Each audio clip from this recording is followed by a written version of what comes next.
সাইদের প্রসারিত দুই হাত যেন এক অলঙ্ঘনীয় পর্বত। কোনো বর্গীর সাধ্য নেই যেটা অতিক্রম করে বাংলাদেশের মানুষকে স্পর্শ করতে পারে।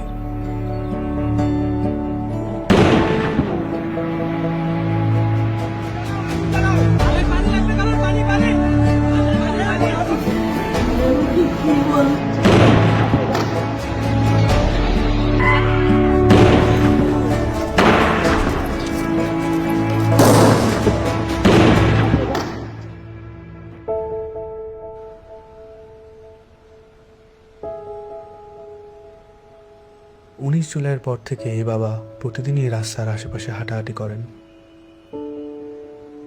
কখনো আবার নির্বাক দাঁড়িয়ে থাকেন। উনি সামনের দিকে তাকিয়ে থাকেন, কিন্তু আসলে কোনো দিকেই তাকান না।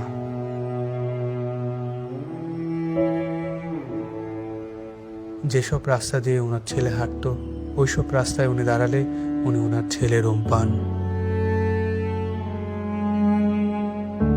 আমার ছেলে মৃত্যু অবস্থায় যখন দাফন দিতে নিয়ে যাবে, এর আগে যখন দেখছি যে হাসতেছে, সে হাসতেছে, হাসি মুখ অবস্থা।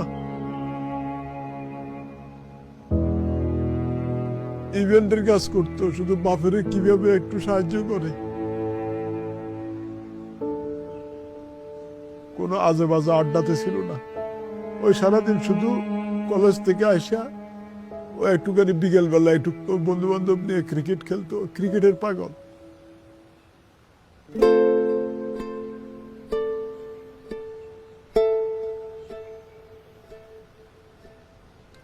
যে আমার পায়ের পাতা আছে এরকম একটা অনুভূতি হতো, কিন্তু আমি যখন হাত দিতাম তখন থেকে আমার পায়ের পাতা নেই, এরকম একটা প্রচুর অনুভূতি হতো। আমি অনেক কান্না করতাম। এই ব্যথার চেয়ে আমার ওই অনুভূতিগুলো আমার বেশি হতো, যে আমার পা আছে, আমি যখন হাত দিই তখন থেকে আমার পা নাই।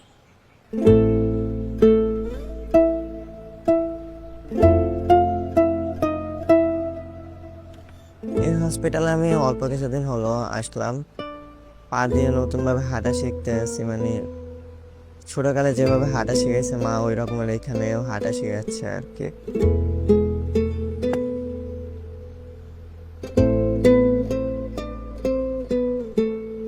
একটি প্রতিবন্ধী কিশোর, 7 বছরের বাচ্চা, ল্যাংড়া মানুষ যদি সংগ্রামে নামতে পারে, তাহলে আমি কেন বসে থাকবো ঘরে? একদিন তো মরতেই হবে, তাই মৃত্যুর ভয় করে স্বার্থপরের মতো ঘরে বসে না থেকে গুলি খেয়ে বীরের মতো মৃত্যু অধিক শ্রেষ্ঠ। আমি যদি বেঁচে না ফিরি, তবে কষ্ট না পেয়ে গর্বিত হয়েও জীবনের প্রতিটি ভুলের জন্য ক্ষমা চাই। আনাস।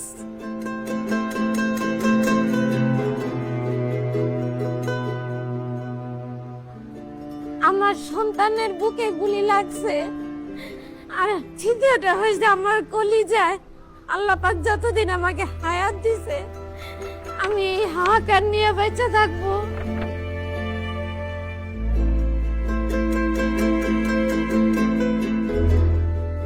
বাবা আসলে আমাদের একটা কিছু না, কিন্তু চকলেট নিয়ে আসছো। পিউ বাবা নাই বাড়িতে, তখন বাইরে গেছে আর পুলিশ এসে ওকে ঘুড়ি মেরে দিয়েছে।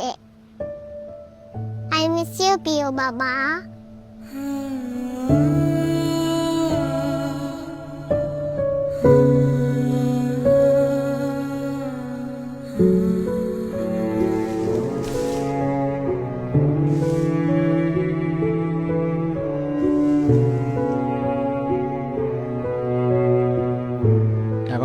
চেম্বারের মধ্যে বক্তব্য দিছিল যে আমরা কোনো সরকার বিরোধী আন্দোলন নয়, আমরা নিজের অধিকার আদায়ের জন্য বলে বলা করার পরে অমিল বড়ুয়া ওই ছাত্রলীগের লিডার আসছিল, তাই সেই গলা চিপি ধরছিল, গাল মুখের থাপড় মারছে।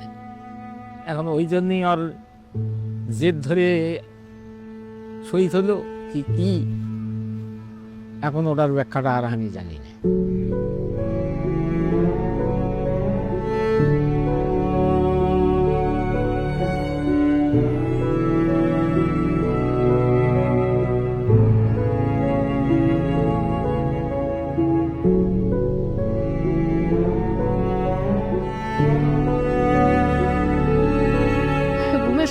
মায়ের দুধ খাইয়া ঘুমায়, সেই ঘুমটা ঘুমাইতে পারে না, তখন আবাইতে পাইয়া পাইতে পাই করে উলট ফ্লট করে ঘুমিয়ে লেগে আবার উনি খুলে লই।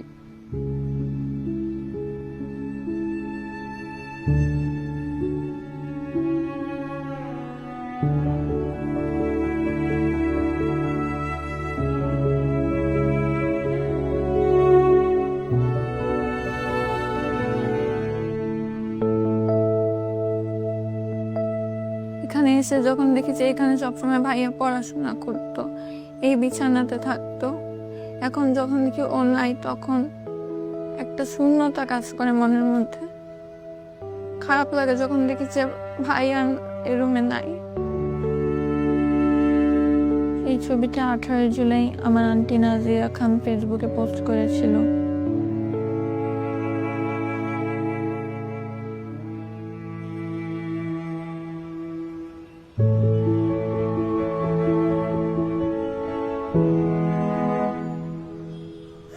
আজ কতদিন আমার ছেলে আমার মা কয়, আমার মাও কয় না, আমার বুক হয় না, কয় না আমার বাপ বেড়ে দে।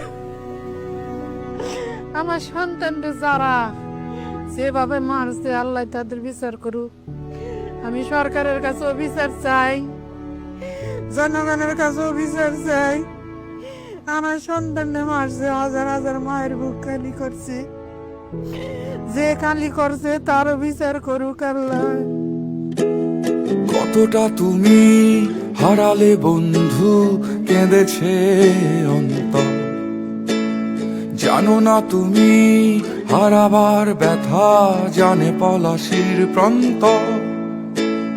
হারিয়ে গেছে যেখানে মায়ের সোনার নলুকখানি, গোলা ভরা ক্ষেতের ফসল, সাজানো ফুলদানি।